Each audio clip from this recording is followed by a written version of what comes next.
Hey there, guys. I see there's lots of videos out there on the CL720. It seems to be like a pretty common projector overall.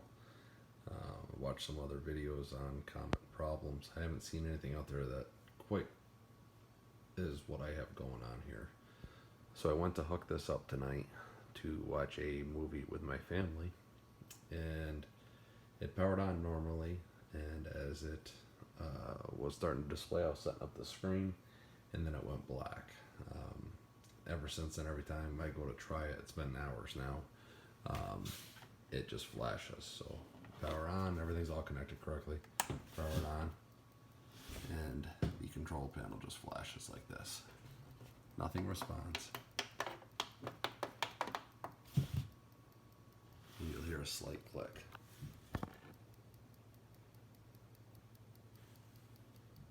Coincides with the beeping or the flashing.